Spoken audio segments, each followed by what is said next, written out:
All right, this is part two.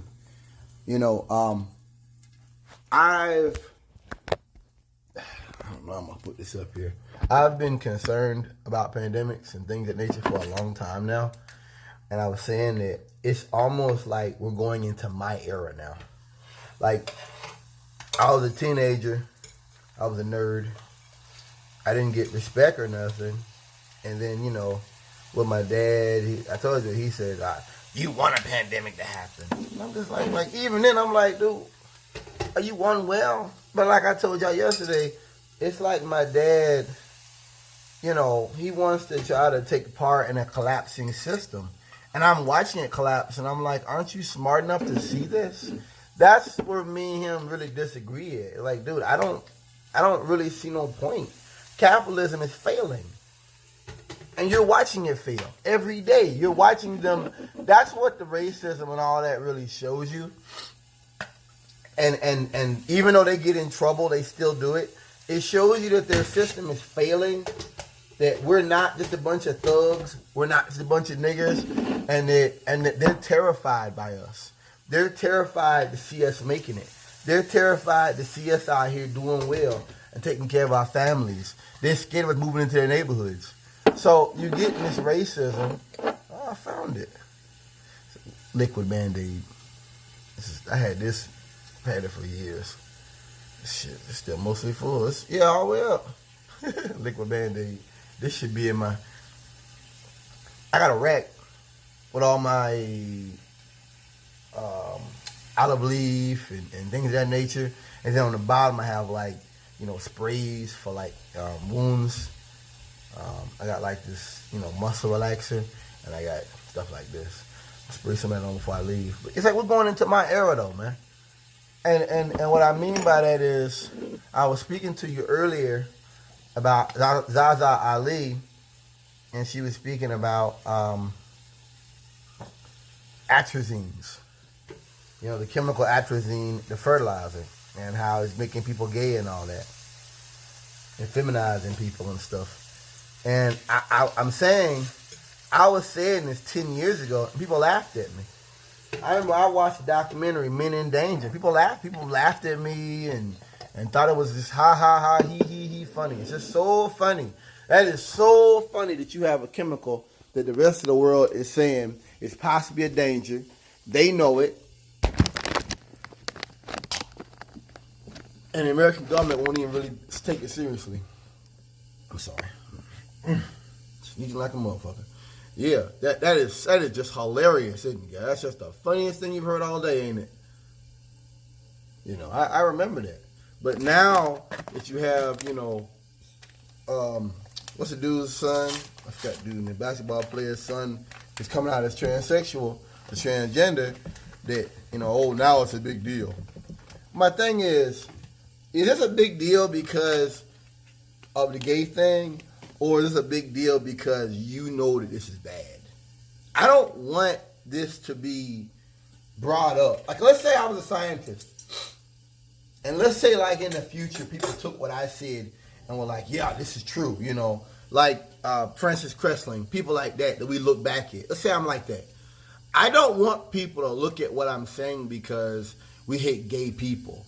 I want people to look at what I'm saying because that's one of the side effects is gender dysmorphia, and estrogens going into the male body, and estrogen mimickers going into people's bodies. That's what I want people to remember of me, and I'm pretty sure a lot of people feel the same way. I don't just want what I say to just be something to beat on gay people and say that in essence gay people are freaks and that gay people are some sort of freak. And where I'm going with this is basically legitimizing it and making it okay to discriminate against homosexuals. In essence, like something's wrong with them. Because then you have gay people that say, I don't want to be straight. Let's say there was a cure, which I don't think so. Let's say there was a cure. Let's say that, people are going to say, I don't want to be turned straight. I think that some of this is just an excuse to be homophobic. I'm not saying ZaZa Ali is saying it. But it just gets me that now we're talking about it. Now we're having these discussions that that I've been trying to have for a long time, and we're just not having them. It's just like I said, do you feel this way because you just hate gay people, or do you recognize that these are real issues, these are real problems that deserve real action to be taken on them? I think it's a problem to have children, young boys at that age, thinking they're female. But I don't sit up here and think that they should get what's that therapy stuff? No, I don't support none of that type of stuff. No, and a lot of that should be illegal. Yelling at them, beating on them, no. And I fear that someone could take what ZaZa Ali says, some of the researchers that she quoted said, and they could take that and they could run with it. In essence, that this legitimizes it. No, man. In a lot of ways, the South is still very homophobic. I looked at something last night called gay panic. What that means is, in a lot of states to this day, if you think a gay man is trying to come on to you, you can kill him. And your defense can be gay panic. That you were afraid that this homosexual was trying to come on to you, and so now you can kill him. That still exists. That's what I mean when I say the South is not as advanced as people think they are. They're not. They're really not. It's just the South has to. What it is the South, in order to keep up, is having to recognize some very basic things. That's all it is. But I don't want anybody by any stretch of imagination to think that the South is somehow progressive. It's not. It is not in any way. There's a lot of stuff behind the scenes.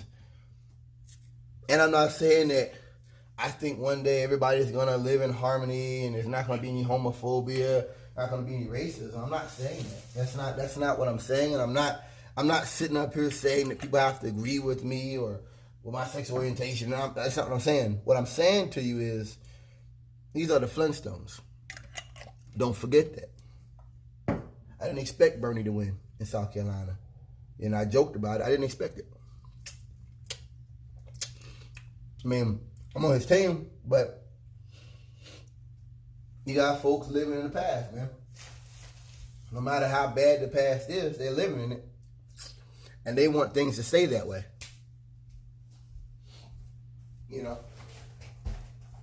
And you have to understand that if you are to understand what you're facing, you're living in the past. You're living with people who want to stay there and who are always looking for some type of legitimacy in the past when there really is none. That's what I'm looking at. You have people who are trying to come up with legitimacy. And somehow things were better 50 years ago, and which they weren't. They were only better for heterosexual white males. That's it. I mean, to think otherwise, you got to be extremely stupid. I wonder sometimes, do these people actually believe the bullshit they're putting out there? And honestly, I'm beginning to believe they probably do. Believe some of their own horseshit about making America great again. I mean, I almost would rather deal with a racist or a fascist who knows that what they're doing hurts people than deal with some true believer, Like I said, ZaZa Ali had some very good points. I'm glad I could have seen it. I thought there was going to be a lot of homophobia, so I was expecting it. A lot of our black intelligentsia do that, okay? That's just a part of the game. Like I said, because I think they think that I may be black, I may be poor, working class, but at least I'm not gay, right? At least I'm not a homosexual. At least I'm not somebody that's out here that's gay. And then they'll say little things like, talking about gay men running around with no clothes on and stuff that's just not true. And I told you, that's done to legitimize violence to gay people. That's what that is. That's why they say that. It's done to legitimize hurting people. It is. That, in essence, you shouldn't have made me do this to you. Like domestic violence. It's the same basic principles of domestic violence. That, I abused you but you really deserved it, you know. I was shocked to see that you still have gay, what's it called, still on the books. You still have that in many areas. That still exists. That's very real. It's not a joke. I'm not playing. I'm not kidding with you. That is still on the books. And, you know, peace out.